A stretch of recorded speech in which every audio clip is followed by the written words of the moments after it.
Hey everybody, welcome back to Harris Family Adventures. All right, we are back with another one of our adventures that we took while we were staying in Worcester, Massachusetts. So we stayed there for about a month between mid of October and mid-November. We're actually headed home tonight. So we are going to talk this time about the Boston Freedom Trail. So staying in Worcester, Union Station's about 2.5 miles from the house that we're staying at here. And then it's about an hour and a half train ride on the commuter train into South Station. And that is the last stop. So that was always really nice when we would take the train. We did go to Boston 4 different times. So subscribe if you want to see the other videos about Boston. But we would get on at the first stop and we would ride it to the last stop. So we didn't have to worry. It does feel like a long train ride. Maybe we should make a whole video just about. I think it's a little bit longer than an hour and a half. A little bit longer. And it kind of just depends too on, I know there's some times of day, I guess we're going to talk about the train now.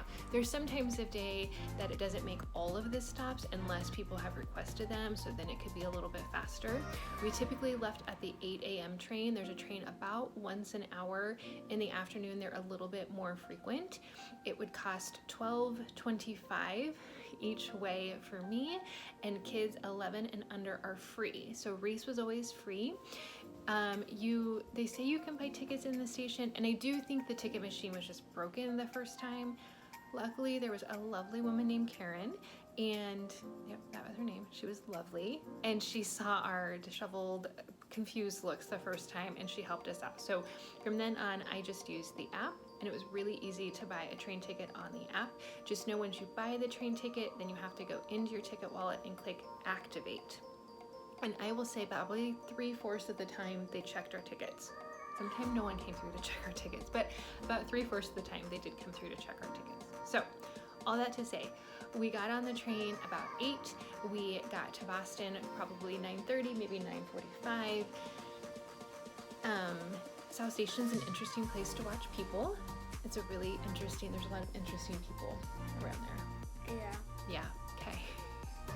And then if you've watched our Italy videos, if you haven't, there's a playlist. I can link that playlist below. But you know that Reece became very good at me just giving him my phone and saying, we need to get here, and he would direct us. So we knew we wanted to do the Freedom Trail that day.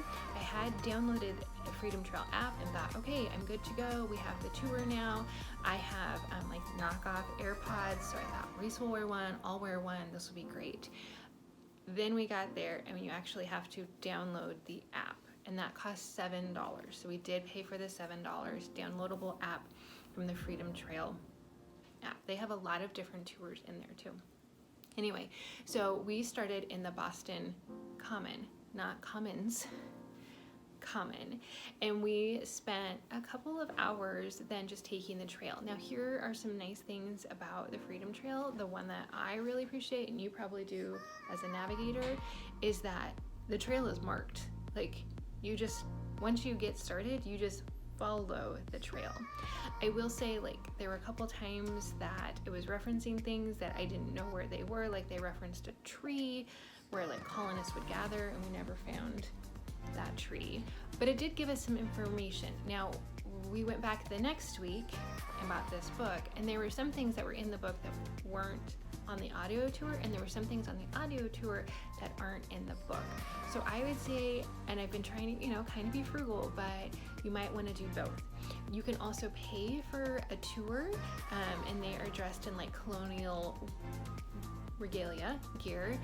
We didn't do that. We saw lots of them, and every so often, not trying to like, get in on the tour, but we'd just be near them. And so as they talk, sometimes we would just stay where we were for an extra minute or so and just hear if they were sharing anything else that we hadn't gotten earlier from our other information sources. So if you're not familiar with the Freedom Trail, and actually I'm going to reference this book because it has all of the stops. So in the app, you can start at either end. You choose which end to start with. I think most people start in the Common. And then there's the Robert Gould Shaw Monument, which actually I don't think we heard much about that on the... I don't remember anything. But then I read about it in the book. Really cool guy. Obviously made a huge impact on Reece. He doesn't remember anything about it. The State House, and this is one of those times like we had heard like during World War II, they painted the gold gray so it wouldn't be as attractive, and that wasn't in the book, but we had heard that earlier. So that was a time that it was nice to have both of those. The Park Street Church, Granary Burying Ground, we're going to come back to that one. King's Chapel, the Old Corner Bookstore, the Old South Meeting House, the Old State House. I see they're all old. The place where the Boston Massacre happened. I'm not going to pronounce this correctly. Faneuil Hall. Paul Revere's house, Old North Church, Copp's Hill Burying Ground, the USS Constitution, and Bunker Hill.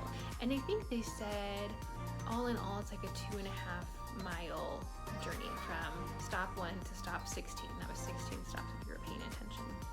So the first time that Reece and I went in, we did the whole thing. We saw everything.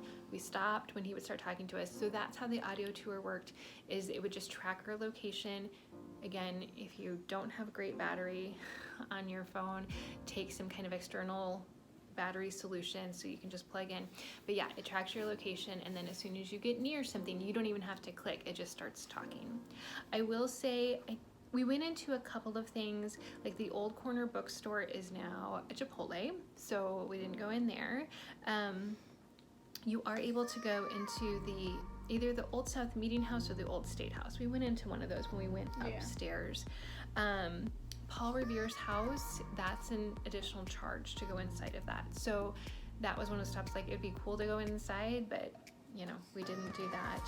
Both of the burying grounds are free to enter, and I don't think they have quite as many rules. Like, you're able to go off the path. If you saw our Salem video earlier in that cemetery, and I totally understand why you had to stay on the path, which just makes it kind of hard to get up close and read things. So it was nice to be able to actually read them. And then I'm gonna guess I know Reece's favorite stop. Was it number 15? Okay, so number 15 was the USS Constitution, which I literally knew nothing about. As we were walking, it's kind of a little bit out of the way. Like, you walk across the bridge and you go this way to the Constitution, and you go this way to Bunker Hill. And I had heard of Bunker Hill, so I was like, well, maybe we'll stay there. But we saw this big ship, so Reece was like, well, can we like get closer? And it's, you guys, it's completely free. You have to go through metal detectors. And I don't think they want like large bags, but I just had my crossbody, which is a kind of a larger bag, and they were fine with that. And it's completely free, and you can go on and you learn tons of information. And it's huge. It's huge. You know, as we were getting close, it's like, walk down the stairs backwards, and we're like, what? And yep, like you have to walk down the stairs backwards. We visited like the Mayflower replication and stuff like that later, and they've made now like actual steps to walk down, but this is still, I mean, and it's been in constant use. Obviously, different parts have been repaired and replaced over the years, but since 1794. So there's the ship that you can go aboard. Again, that's completely free. Then there's another ship. I don't remember what that one was called. It was from World War II. So that's not part of the Freedom Trail. You can also go aboard that. Not as much of it was open, so it wasn't quite as exciting to explore it. And then there's a USS Constitution Museum, and I would highly recommend it. There's so much fun things to do. It's really interactive for kids. I paused there because I know our first time Reece was kind of disappointed because, again, I'm starting to think like, okay, it's about a 2-mile walk to South Station. Plus, we probably want to get Bunker Hill so we can say we fully did the Freedom Trail.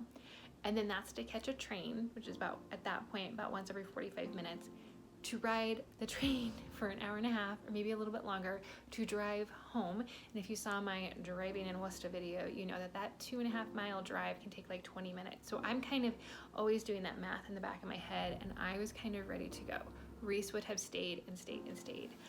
It is so cool. What was your favorite exhibit, you think, at the museum? The Lego stuff. So they have a whole Lego room, and you can build, you know, they give you ideas. So like build a lighthouse, build a ship. But there's lots of interactive things. Like you can build a boat, and so it talks about like the longer the boat is, the harder it is to turn. Steer. Right? And then the wider it is, something like that. So you build your boat kind of knowing like it might go faster, but it's not going to turn as well. It's going to turn great, but not go as fast. And then you like have a battle with somebody else. There's a recruiting quiz, so you can take like, would you be a good recruit for the War of 1812? But I no, would not be a good recruit. They have like a mock-up of like the under cabin of a ship with the hammocks, and you know, and they kind of have noises going on in the background. There's just there's a lot of cool stuff. There's a lot of cool stuff. There's a little movie that they show. there's lots of cool things. So our first time, we stayed there for probably an hour, and then we went on up to Bunker Hill, and we finished. We have the picture to prove it with our feet at that final marker of the Freedom Trail. So that was our first time. Then we walked back to South Station. Oh, I will say this, sometimes, and he even said it in the audio tour, when you're kind of downtown and there's all of those high rises around you, sometimes the internet's not great. So he said in the tour, he wasn't like talking to us live, but there was just like a warning, you're now entering this place that the internet can be not as strong, so you might lose internet capabilities.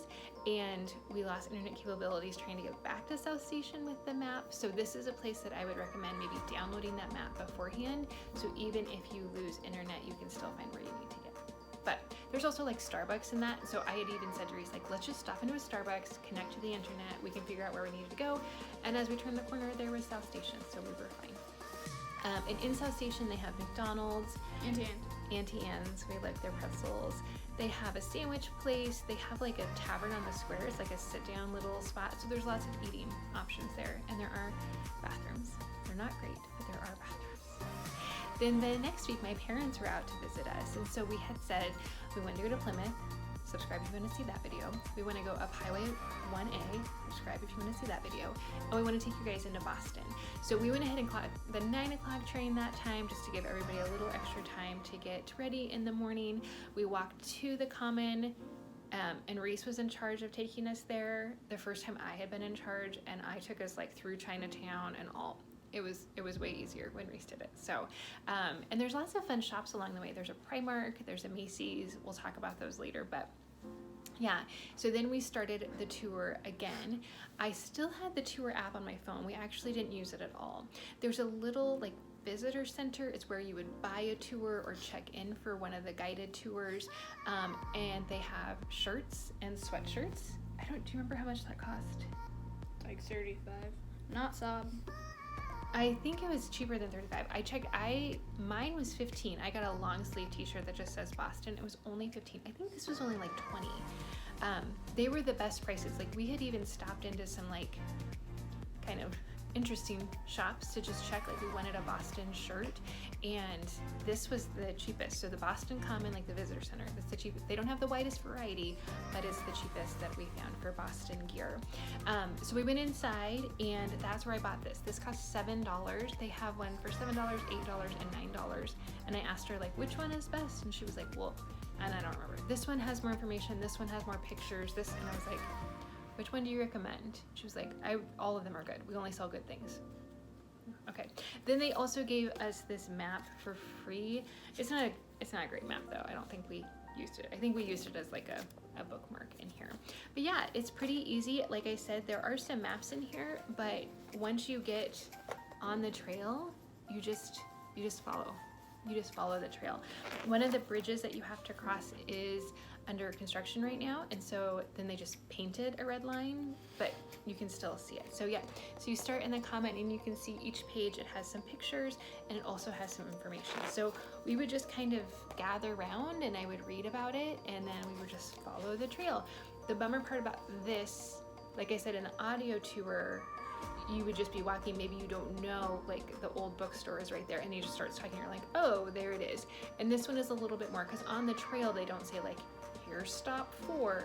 So kind of paying attention to both of those at the same time. But really enjoyed it. With my parents, we didn't do the whole trail. We went as far as, I do think we saw like the bookstore. So we saw through step 7. We actually spent a lot of time though in the granary burying ground, and we went on a Friday with them. So I don't know if this is a Friday thing. And there was a gentleman by the gate, and he was handing out booklets, and he had just made them. There was a place inside for a donation, but he had made a note like, if you want to give a donation, that's great, but he does not expect it. That is not something that is like required at all. And again, it's tucked inside. So you just pick up the book when you go in, you use it to walk around, and then when you leave, you give it to him. But he was not even going to know at that time if you gave him any kind of tip.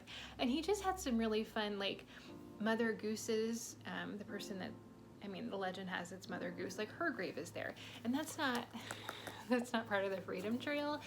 Like Ben Franklin's parents are buried there, and he had information about like why people have coins on their graves and that kind of thing. So Paul Revere is buried there, John Hancock is buried there, so we saw those people. But yeah, it was really interesting. It was really fun.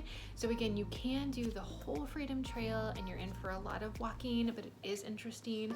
I would do something like have a book and an audio tour so you can kind of get all of those sources of information. I really don't think you need to do a guided tour. I was thinking about this later because there are sometimes like the Granary Burying Ground with my parents, we probably spent 45 minutes there.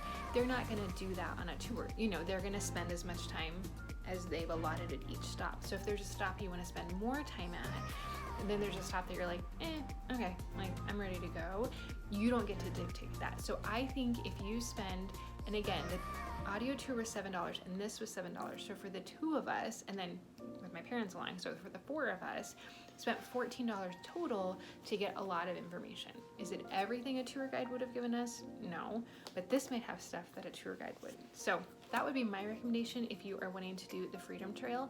Do note, again, it's about 2.5 miles of walking, and then you're at the other side, so you have to get back to wherever you started. And you do cross like a really long bridge. There are some spots along the water, so that can be a little chilly, so just kind of know that going into it. Downtown, the internet sometimes doesn't work very well, and then you're in the shade, which can also be chilly, but then other times you're in the sun, so wear sun protection as well. Anything else that I missed? They really care about Paul Revere and John Hancock. Yeah, they're real big deals around here.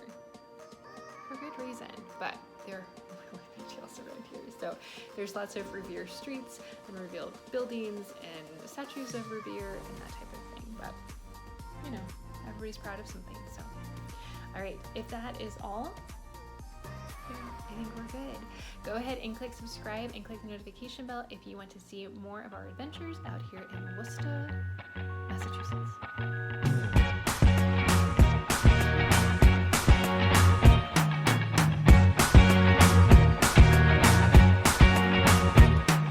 I can't forget the day we met. Your eyes so blue, me piercing through.